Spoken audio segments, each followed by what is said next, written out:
Hello, and in today's episode we are talking about how you can have an endless supply of content inspiration no matter which platform you work on or which industry you are creating content for.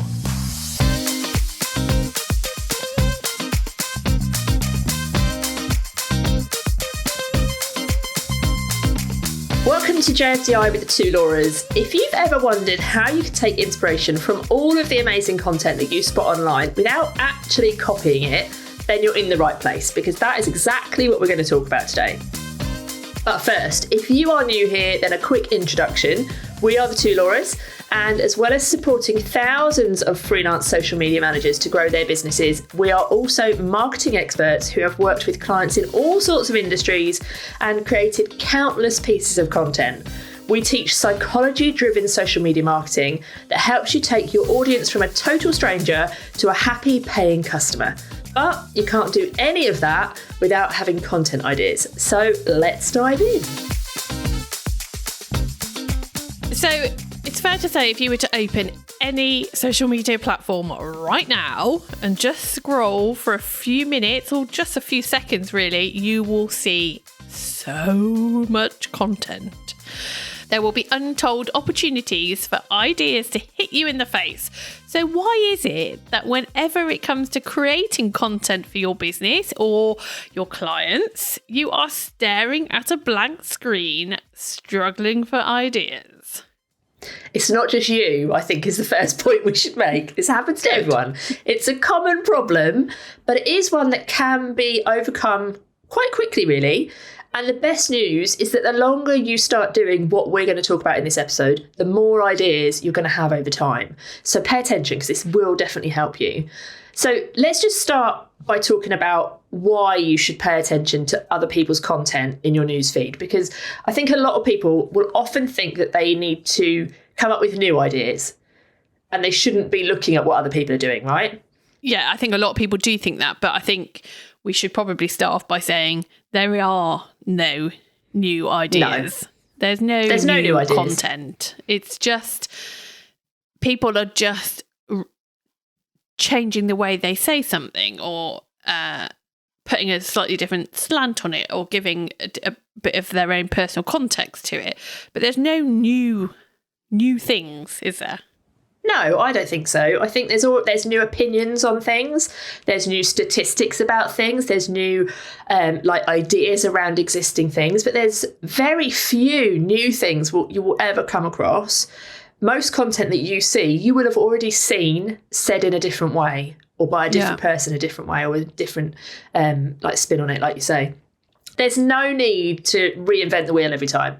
You don't need to always think, I need to say something new. You don't. You just need to say something in a different way. Yeah. And once you get your head around that, it will make your content creation or coming up with your content ideas so much easier, quicker, less painful, yeah, totally. less stressful, because it all starts to fall into place, doesn't it, when you start to take that inspiration from what is already out there. And I think there's also this pressure on people. Like, I know I struggle with this. I am not the greatest when it comes to like Canva graphics. Like, graphic design is not my thing. It never has been, which is why I always used to just love a bit of word swag app and chuck a few words on a graphic, and that would always work for me. But whenever I do have to put my big girl pants on and embrace that kind of graphic design in me somewhere deep down, I'll go and take inspiration from other content out there. I'll go and see what are people using on their ads at the moment? What elements of those did I like? What didn't I like? And it's okay to do that. If you're not a kind of natural creative person or graphic designer, not that we are pretending to be graphic designers by any stretch of the imagination, but it's okay to take inspiration and learn from other people, because that's how everybody learns, isn't it? That's how we progress. Yeah, totally. If you're not a natural writer, learn from other writers. If you're not confident on video, learn from what other people are doing who look confident on video, and just try and embrace some of what they're doing. I think people naturally kind of do some of this already on Reels and TikTok because they will take an idea that's in that video, or maybe like the trending audio or whatever, and they will put their own spin on it. But for some reason, there seems to be this blocker around other content types of how people do that. Yeah, that is so interesting, because I think we see it all the time, don't we, with Reels and TikToks and all short form video, really, that people put their own spin on it and they've been inspired by somebody else. But yet, when it comes to static images or just copy, we don't seem to naturally be able to do that as easily. But maybe people feel like they're copying. Yeah. But there's ways to do it without copying, and we will talk about that in this episode. I think the other thing that's important to say is that when you start, and this is particularly if you're working with a client, it's really tempting when you're working with a client to go and see what other people in that industry, like the client's competitors, for example, are doing, so you can be inspired by that. And we see this all the time, don't we? We see posts in our groups like, has anyone seen any hairdressers smashing it on Instagram lately? Or anyone in the financial services sector doing well on TikTok? And I think in order to do this well, you need to stop looking at industry like comparisons, if you like, and pay attention to all content in all niches, all sectors, all platforms. Because if you're working with a hairdresser, for example, you might get your best piece of content, your best idea from a totally unrelated industry. And if you're working with a really niche industry, then there might not be other people out there who are doing well. So how can you go and find content to be inspired by if they just don't exist? You need to look outside of that sector. That was a little rant from me there. It's so true though, isn't it? And I think we can all do it by default, like I do it with my clients. I'll go and see what are their competitors doing. Why is their content working so well? But I do remind myself constantly to go and look at different industries. Some there's a kind of tenuous link, others not so much. But yeah, we just need to remind ourselves, because I do think by default we look in the same sector, don't we? But you're so totally right that the inspiration from any sector can inform any sector. Yeah, otherwise you kind of just get sucked into this echo chamber of all of the businesses in one industry creating the same types of content. And you know, you're never going to stand out that way. But I think also when you are paying attention to the content in your feed, don't just look at the content. This is going to sound really weird when I say this, but don't just look at the actual piece of content. Look at the structure of that content and what is it about that piece of content that is standing out to you? Because it probably isn't the whole piece of content. Yeah, so this happens a lot with us, doesn't it? Like Laura is forever sending, well, actually, we both send each other pieces of content, but Laura in particular will send me a piece of content and we'll go, look at this, it's brilliant. Or, you know, look at that, I'd never have done that. And I'm like, okay, so I go look at this piece of content and it's like, this is a bit like, meh, like, don't see what's so special about it. And then I kind of had to go back and say, you know, this is shit. Like, why are you sharing it with me? And she'll have to point out, no, you know, I'm just saying the CTA was really good, or like the headline on that ad was amazing. Like she'll have spotted something in that is brilliant. So yeah, I think it's really important that we break it down. And I'm not very good at that. I look at the whole piece of content and go, meh. Whereas you're much better than I am at just pulling out those bits. But I'm getting better. Now I'm a bit more organised with this. Like I do think, you know, yeah, you know, I love this and I love that. But yeah, it's such a game changer when you can actually kind of pull to bits and dissect content in that way. Yeah, totally. So shall we talk about the kind of like the different elements that we look at then in content that could inspire you? Because, and I think the most obvious thing is probably the topic. That's especially if we're looking within our own industries, it's the topic that's going to be the thing that we're like, oh, we could talk about that or what have you. But it's not always the topic. And even if you're looking outside of your industry, it might be that somebody in a completely unrelated industry is talking about a really interesting topic that is still relevant to your audience, and you could put your own industry spin on it or share an alternative opinion or some related stats to make it more interesting, or a customer story or what have you. Yeah. So the topic I think is the most obvious one, and the thing that people will most likely be paying attention to. Yeah, but then I do think this is something that social media marketers in particular, when they're marketing for their own business, they can struggle with, because they think, especially so within the Inner Hub, we have the newswire. So when there are changes in the industry, any social media platform, we'll try and update the members as quickly as possible. And then we encourage people to go and create content on that. And someone will say, oh, well, I'm not going to go and share that update because loads of other people have.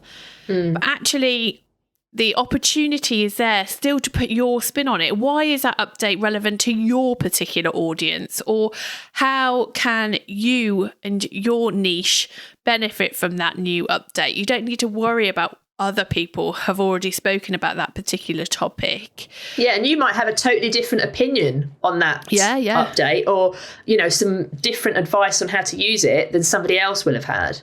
Or creativity wise, you may just present it in a different way.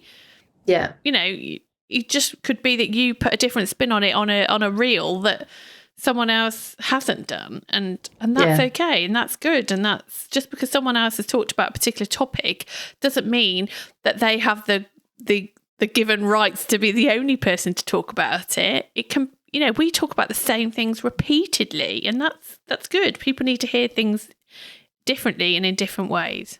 Yeah, I agree. Definitely agree.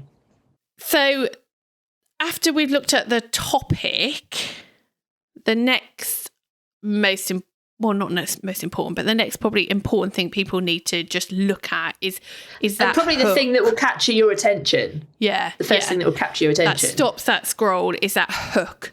So whether that be the first line of your copy on LinkedIn or your graphic that you've put on an Instagram post, or the wording you choose on a TikTok, that hook is so vital to good social media content that I really think people need to start to look, if they're not doing this already, at how other people are implementing their hooks in their content, because there's so much I think we can learn from that.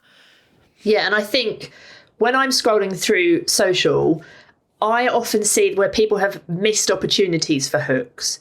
So they will be doing, maybe there's like a reel, for example, on Instagram, and the video comes into my feed and it's somebody I know, so maybe I watch it, and they don't get to the hook quick enough. So if I hadn't have known them and stopped scrolling to watch, then I wouldn't have known what the point of the video was. But if there was a big hook in terms of like a text on the beginning of that video, then that would potentially capture a stranger to watch it, because the video may have been, highly relevant to them.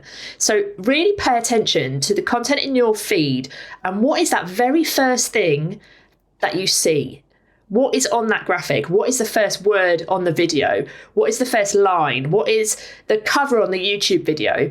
All of those things are the things that hook people to start watching. And then there'll be various hooks throughout that piece of content if it's a video to encourage you to keep watching. And maybe if it's a long post, there'll be various hooks throughout to keep you from reading.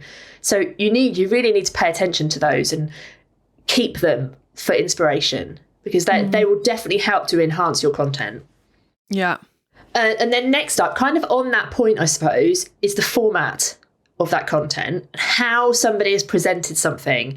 What is it that's made it a really compelling read, or made you want to share it, or made other people want to share it? If you can see there's been loads of shares, for example, what is the format of that? And by format, I mean, is it a video? Is it a carousel? Is it a reel? Is it a Twitter thread, for example? Is it a format on a platform that you maybe haven't tried recently?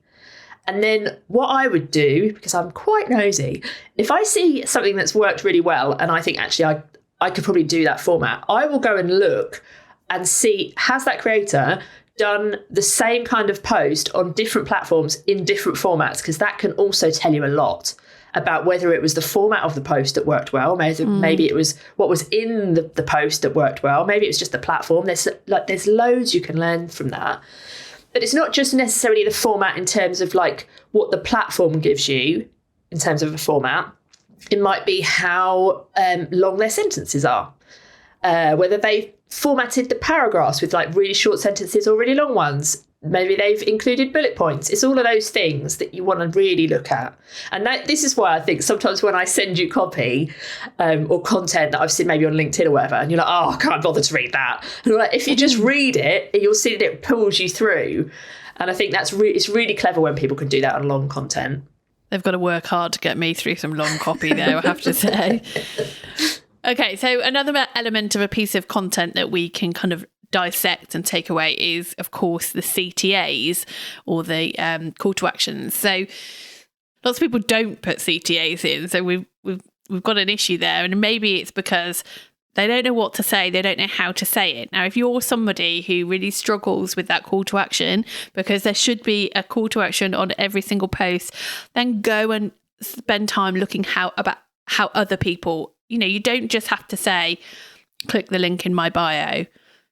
Like, admittedly, that's probably is one that is used a lot, but there are clever ways in which you can get people to do things, and how they can put that into a sentence, or how they just use just simple different words they use to help people to, or encourage people to go and take action. So if this is something, well, everybody should pay attention to call to actions, because there's no harm in having variety. But if this is something that you struggle with, then definitely go and have a look at how other people are adding call to actions to their copy. Yeah, especially if you see, for example, a post that has got tons of comments, go and look at what the call to action was, or what the content was, as to why people have commented. Same with shares. Like, did the person say share this post? Probably not. The most shared post, like I see maybe on Facebook, it's very rare that the person said share this post. Yeah. So what have they done in that post that's made them take that action? It's really interesting to pay attention to that, I think. Yeah. And it's worth saying with all of this, when you're looking at content and you're kind of dissecting the content, don't just gravitate to the content with those big vanity metrics. No. Just because a content has thousands of likes and shares and comments, that yes, that might be a good piece of content and clearly has worked. And I'm not saying ignore that, but remember, there is content out there that might not have those big vanity metrics, but if you've stopped scrolling for it, for example, there has got to have been a reason why. So we're all different, we'll all respond to different pieces of content. So if it works for you, try and figure out what is it that has stopped you scrolling, what is it that's made you enjoy that piece of content, and take note of that, and don't just be guided by where the big vanity metrics are, because that's, you could be missing a trick, basically. Yeah, totally. And on that note, and you did just say this, you need to take note of it, but you need to actually save this stuff. It's no good just paying attention to it in your feed if every time you then go to create content, you don't have all of that inspiration in front of you, and you have to then go open a platform and go scroll through it again, see if there's anything inspiring on that day, because there might not be. So you need to save it. And it's no good just saving a ton of screenshots, because you won't know why you've saved it or what made you stop scrolling in the first place, perhaps. So you need to save it, but you need to log the reason why you saved it. Like, did you save it because of the CTA? Did you save it because it had a really good hook, or because it's the topic that you want to talk about? There's so many reasons that you might save something, and you need to remind your future self why you did that, because otherwise content creation is frustrating enough as it is, without knowing that you've seen all of these brilliant ideas and not being able to find them again. That's just like, no thanks. Yeah, you all know, we don't need to tell you how difficult it can be when you go into your saved places on all the platforms and just see a deluge of saved content and you can't remember why you saved it. Or you go on your phone and you've got thousands of screenshots of maybe content that you've liked, and you can't remember what it was about it that or you've got one that you saved that was brilliant, and you go to find it and you cannot find it anywhere. That's so annoying. Totally. And I would say as well, like, yes, save a screenshot if you want to, but also, as I said, log the reasons why you've saved it. Where possible, save the original URL, because then you can go back and see, in how many weeks' time, what else happened after this? Did loads of people comment? Is there stuff in the comments that you can use in your content? So it's definitely worth saving the link to that original post. I love looking back at old content to see whether it performed, especially if I've seen it quite early on when it's just been posted. I'd love to going back and seeing how it went. And there's been many a time when we've put a link in Slack and we're like, let's check this later. there's bound to be comments on here that are interesting. Not just because of the drama, but So, okay, so we know what we're looking for, we know what we're going to do with it. How do we then use all of that information, all of that good inspiration without copying? So I think number one, like we've already kind of touched on this, is that you need to look outside of your industry. If you're a hairdresser and you're only being inspired by the hairdresser 2 doors down the high street, then you're in dangerous waters here. You shouldn't be copying anyone regardless of who they are.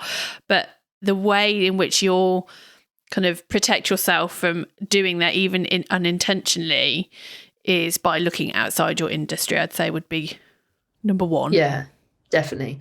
And then I think also it's horrendous when we hear this all the time, where businesses have seen another business that is very similar to them and they've literally just like copied and pasted what they've said. Like, no. No.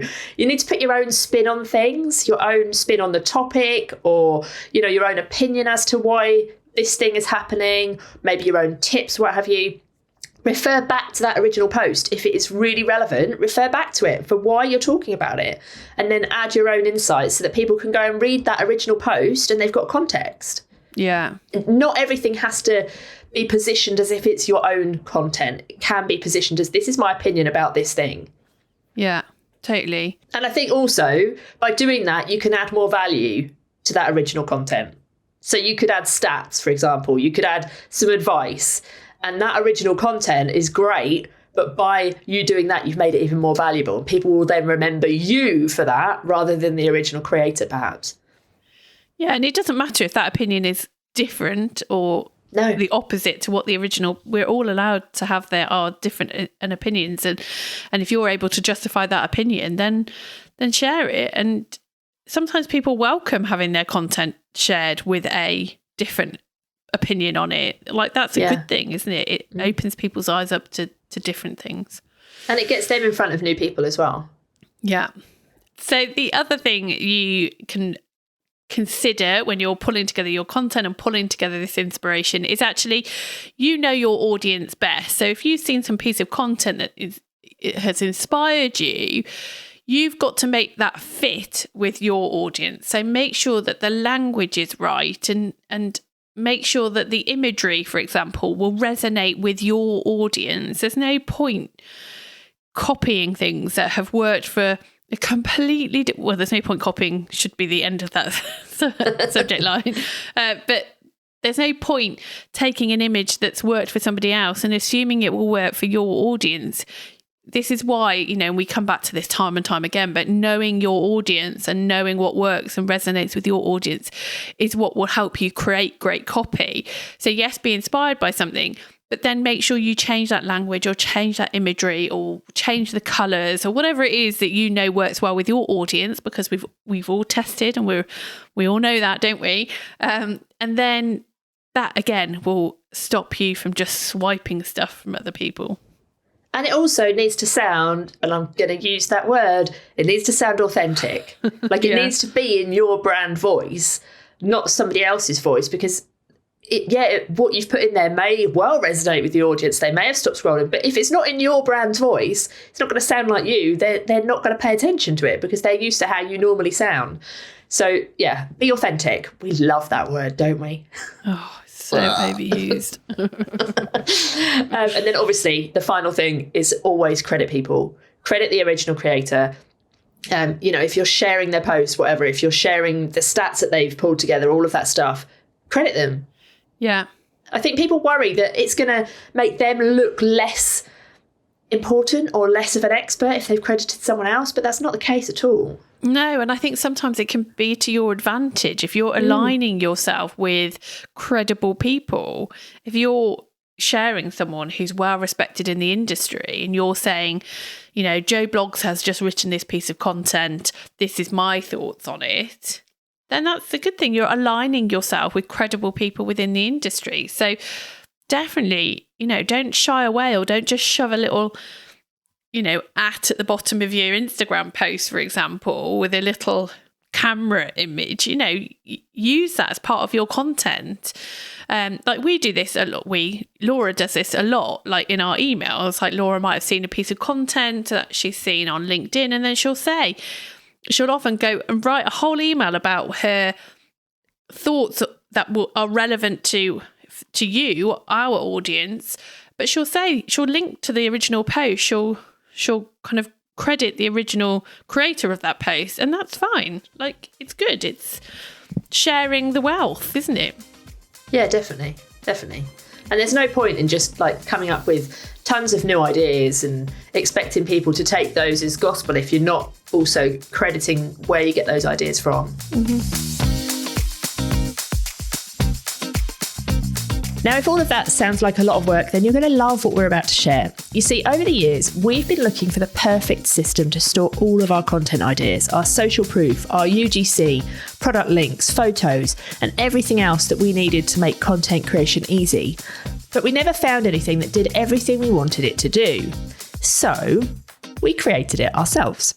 If you go to the twolauras.com/system, and we'll put that link in the show notes too, it's the twolauras.com/system. You'll find out all about how you can create your own content inspiration system. And trust me when I say this is a game changer for your business. So go check it out. In the meantime, have a great week, and we will be back again, same time, same place, next Tuesday. See you then. Toodles.